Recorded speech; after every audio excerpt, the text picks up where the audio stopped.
Jai Jagannath. Today's thought of the day. Happiness is an attitude. Either you make yourself miserable or happy and strong. The amount of work is the same. साथी मैंने यार अर्थ हूँ आम भर जो happiness खुशी हेबाटा जो अच्छी एटा आम मनर ही गोटे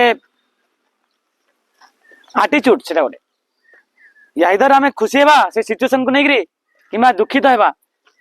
से कष्ट माने से एफर्ट आमर से ही लगे आम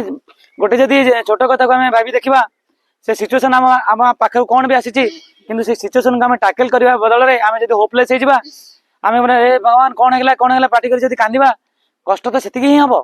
जदि आम भाव किसी गोटे आमको असुविधा आसी लाइफ रे जीवन में बहुत किसी आसी जाए सिचुएशन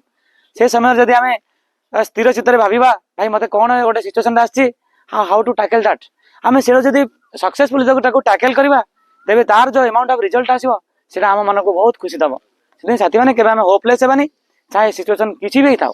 आम सांगसाथी कहीं अच्छा आम सांगसाथी क्रिएट करवा आउ बांटिवा चाहे सुख हो कि दुख हो दुखटा जब बांटिवा से ऑटोमेटिक तार सॉल्यूशन पाक आसो आमती को जिन ना तार सॉल्यूशन ना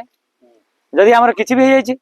किसी किसी आमको केवे फिल है कि होपलेस आम सॉल्यूशन टाइम जाऊनी आम दुखित होकर भांगी पड़ुं जहाद्वारा आम दुखित आहरी दुगुणित हो जाए आम दुखित हेबानी फाइट करवा ओके जय जगन्नाथ।